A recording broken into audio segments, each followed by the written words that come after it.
So my topic today, I was gonna hide it away, but it's already here. So I'm gonna, before I go get into my speech, I would like to ask you questions. Hopefully I'm not forgetting my speech. So do you ever wake up in the morning and wonder, why do I have to get up and go to work? Why do I have to wake up at 6 and go to school? And why do I have to, wear uniforms or learn something? So raise your hand if you have this certain feeling once in a while. How about quite often? How about every day? Okay, thank you. Now I know at least I'm not alone. So however, in our lives we have to do certain things, not so pleasant things, for certain reasons. And for teens, those reasons may not be clear sometimes, or a lot of the time. Some of the teens don't know why we have to be at school, why we have to dress and behave in certain ways, or why we have to learn subjects that are uninteresting to us. And that leads me to my topic today.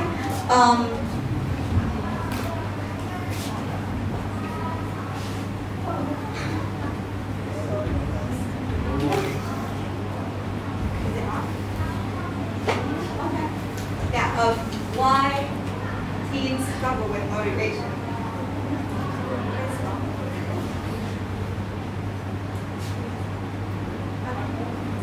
Sorry. Okay. So why teens struggle with their motivation? So before we get into the why, let's see what motivation is first. So it's an internal process. It's a drive or a need to change yourself or the environment around you. Motivation endows a person with the drive and direction needed to engage with the environment in a proactive way, or in the simplest sense, when we are motivated, we take actions. Motivation is influenced by the satisfaction of needs, which can range from the very basic ones, such as that is essential for survival, such as food, sleep, air, water, or safety, to more sophisticated ones, such as a sense of belongings, a sense of recognitions, and the needs for personal development. And I'm sure that we're not going to talk about the motivation to eat and sleep, but more on those that are more sophisticated. There are two types of motivation: intrinsic motivation and extrinsic motivation. So intrinsic motivation is when you feel inspired or energized to complete a task because it is personally rewarding. In other words, the action in itself, the reward. On the other hand, extrinsic motivation is when we are inspired to perform a task in order to get something in return or to avoid a punishment. In this case, the action might not be rewarding for you, but it will result in something that is rewarding for you. So for example, an example of intrinsic motivation might be when a student loves to learn English because he simply just loves exploring, discovering the language. Compare with an extrinsic motivation is when a student, he or she might want to study abroad, so he or she might have to learn English in order to get that goal, or their parents might promise them the latest model of an iPhone if they get good scores in English. Although they are different in natures, each type of motivation can be equally powerful in certain contexts. And that is the essence of motivation. So let's see why teens are some teens are less motivated than others. So through my observations of my students, I have found three main reasons. So the first thing is that is an over-reliance on external factors. Then we have distractions and different priorities. And then we also have negative emotional associations. So for the first one, by external factors, I mean the interference from parents and teachers. Sometimes some kids, they don't, they go to school, they sit at some classes because that's what their parents want them to. That's what their teachers want them to, not because that they want themselves. And that causes a lacking sense of control. When every step that they take has the intervention of their parents. For us adults, it might sound like a perfect path for them. They don't have to worry much. They just have to walk the path that we have paid for them. But for teens, I don't think it works that way. For them, it would be like, why do I even bother to try when other people are already taking control of my life? And then we also have distractions and other priorities. Getting good at English, getting good grades might be exciting, or getting a new iPhone for getting good grades might be exciting, but it would not be as instantly satisfying as spending the whole evening texting your boyfriend or girlfriend, and so homework can wait. So this is totally understandable because our brain are wired to get the things that are immediately rewarded to us, this is especially true for teens when they are not very good at prioritization. And last, we have negative emotional associations. So a subject might not be inherently uninteresting to a student, but it might be because probably the teacher is a little bit grumpy and she scolds the students a lot. She gives a lot of homework, she gives bad score, she makes the student feel incompetent, so that might cause them to feel demotivated to learn. Or the student might just be overwhelmed because sometimes they are carried away by some other distractions, and when they come back, they don't know where to start. So they get confused, get demotivated, and stop trying. So how can we deal with these? So how can we nurture motivations? What can schools, teachers, and parents do? So for us adults, what we should do first is to understand our teens. We need to accept that the demotivation is an indispensable part of nearly every kid's life. If kids were already so good at self-motivation, then we wouldn't need to put them in schools anymore. Secondly, is to give them positive information.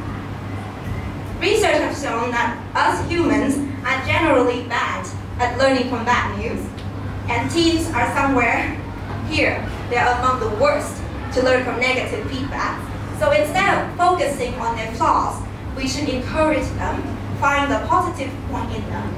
I know this is difficult sometimes for us, teachers or parents, because our kids are sometimes evidently misbehaving. But we need to come back to my first point, is to understand our children, to accept them as who they are, and to find the most positive things in them and communicate that with them. And positive communication should be accompanied by rewards to show that we recognize their effort whenever they do something good, even the slightest positive thing. And finally, be present. As adults, we need to notice when a child is showing a sign of re-engagement, a sign that they want to do something positive, and then we will be there, guide them, and make them feel less overwhelmed and give them a fresh start. So as a teacher, after knowing more about how motivation works, I actually feel a need to change my own behaviors. So here's what I learned from my own speech on how to get my students to do the good things, specifically here to do their homework. So let's go back to the pyramids of needs. So as social beings, we all have the needs to belong to some social groups. We need to feel belonged, and we need to feel that we are behaving like a group, or better in a group. So to get the students to conform to my requirements for homework, I would like to show them to compare their own performance to the highest performance and the average performance. So when they see this number, probably their first intention would be, the first thought would be, even the best is not doing homework fully. So that is something that they can relate to. And the second thing is that this is an average level, and so seeing this number might make them want to increase their completion rate a little bit, because after all, we don't want to be below average, right? And the second thing is that immediate rewards. So every time we do something good, even the smallest thing, recognize them, because we all have a crave for recognition as human. And finally, is progress monitoring. It is when is to give positive feedbacks on their improvement, on their progress.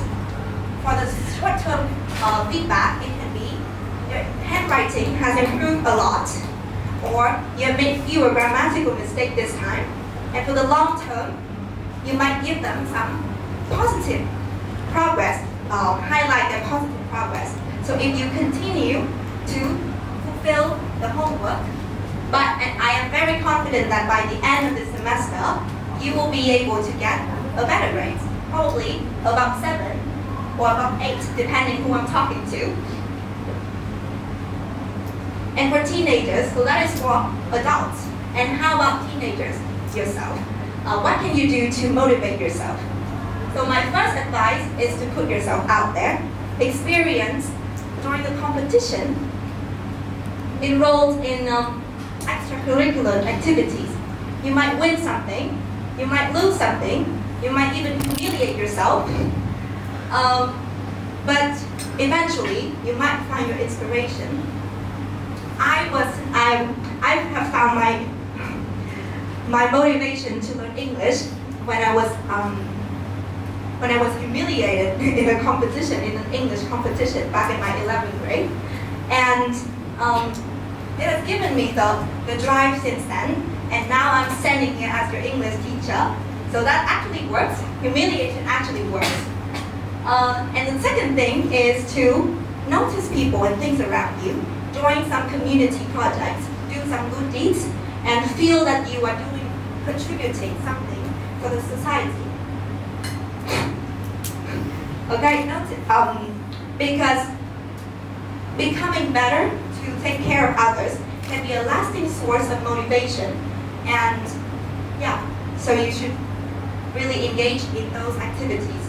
And the last advice for you is to keep a growth mindset. We are not born with a fixed set of skills and ability. We are not incompetent. We are not unpopular. We are not stupid. It's just that we need to do something. We need to try to become a better version of ourselves, become the best version of ourselves. So we can always learn, we can always improve through learning. And there are a lot of ways that I've introduced to you about how to nurture motivations. And unfortunately, there's no one-size-fits-all approach. It might work for you, it might not.